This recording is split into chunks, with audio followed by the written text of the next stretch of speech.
Hi guys, this is Julie with Activate Motivate, and today we have a special guest, Mr. Jeff Heinle. How are you, Jeff? I'm doing really good. How are you? I'm doing good. Today we are here to hear you speak and also to support you in your campaign. Thank you. I know that you had different forums and you have been very active in the past few weeks. Yes. Is anything that you had learned during this time that you didn't know before of going forward to your campaign?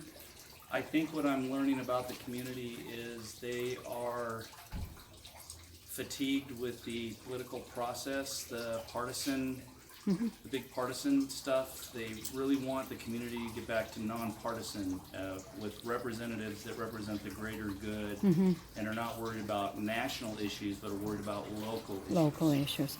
Well, it is important as a local level. You are running as a local level, and this Right. is what we need to bring forward. We need transparency here in the county, and this is what we wanted to see as going forward in this election, especially locally for us, since transparency seems to have been a bigger issue in the Yes. past 8 years or so. Just look at Maldef. Exactly. Look what happened with Maldef. There was no transparency. They went None. behind closed doors, and they redistricted the lines, and I am no longer in District 3 because of that.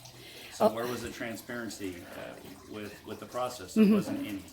And so, if you're no longer in 3, what are you doing What am I forward to going change do? it? Uh-huh. I'm going to continue to run, and I will move into the district if I win. Okay, great. So how people are being towards you when you go and approach them and telling who you are and what you want as going forward? Have they been positive, or are they glad to see there's somebody else running in this chair? Yes, because my opponent hasn't had anybody run against Exactly. me in 2 terms, so that's 8 years. Yes. And yes, it's very encouraging. I'm very encouraged by all of the voters in the 3rd district. Okay, so some of the issues that I know you are big on safety, that's part of your job on a daily. You put yourself out there for all of us every day. What are the issues that is dear to you that you want to bring forward coming this election in November? Behavioral health, I would like to bring to the forefront. Behavioral health is a huge issue. If the community isn't mentally healthy, then we're just not going to function right. We're not going to be prosperous. So that's why this entire platform is about public safety and health, education, and jobs. We have twice the national average of unemployment in our community. That adds to homelessness. We are not treating our behavioral health issues. That adds to homelessness. Homelessness is the #1 issue in the county right now. Well, it is right now since 2015. The numbers have increased tremendously. That's another issue that I don't see a lot talking about in this election. People seems to be the little dirty secret, as so to speak. Right. People don't want to admit to the fact. I had been on forums myself where I had asked the questions because I was a witness to something in Sacramento. I was over there doing the ACA repeal in Sacramento. I was lobbying there. And when my limousine driver said, "Do you want to see this? Who comes out of this fancy bus?" We waited midnight. It was right in front of the Capitol, midnight. Fancy bus like the one they take to Las Vegas, okay? Right. Who you think came out of the bus? Homeless people. They were giving a bag of food, sort of like a lunch things in a small little blanket, and they were left at the step. Did you know that they're doing that to Bakersfield? They're doing that. We are getting them here downtown. Yes, sir. Well, I know. Okay, the homelessness issue or crisis is very complicated, and there's a lot of components in there. The biggest component is behavioral health and substance abuse. Those are intertwined. So we have to address those. We have to deal with getting our community supporting affordable housing and getting them off the street, because it's cheaper to get them into housing and get them treated than it is for them to be on a drain on the infrastructure, and the taxpayers have to pick up all the tab. costs, all the tab.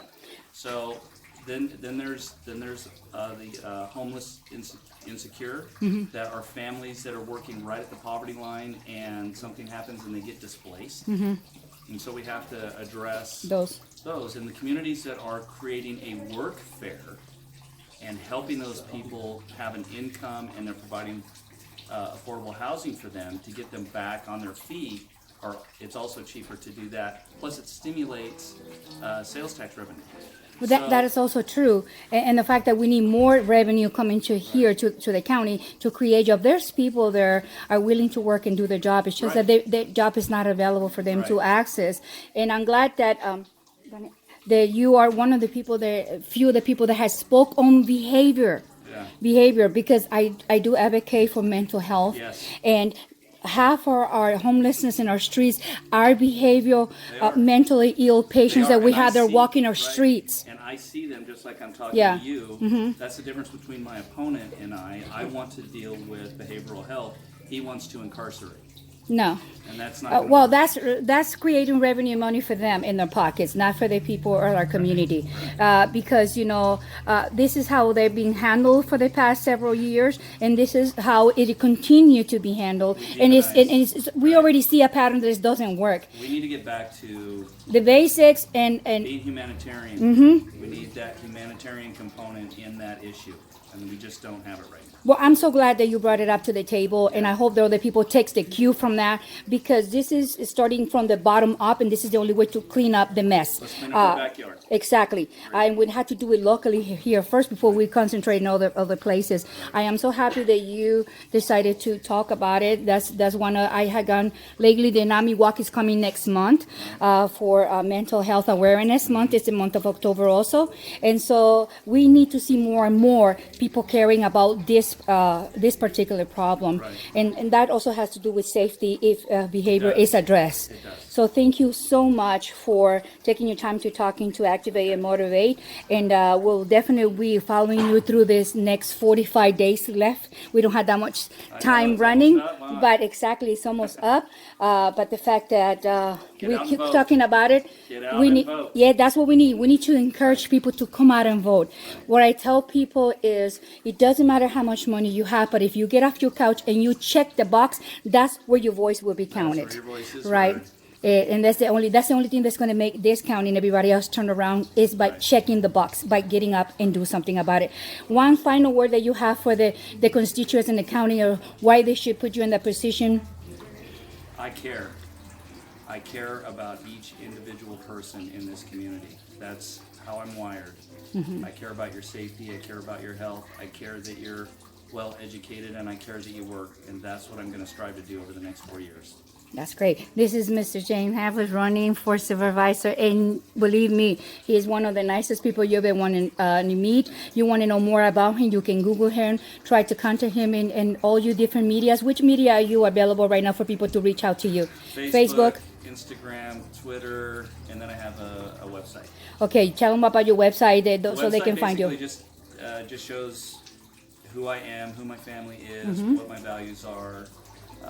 Actually, all of them do. Well, that's important for people to know. Right. Get to know him as a human being, and see what things and traits that you can trace from him that would be good for you or your family and your community. But get up there and vote. This November, we need your voice and your vote. If you don't vote, you cannot complain. This is Julie with Activate Motivate. Thank you, Jeff.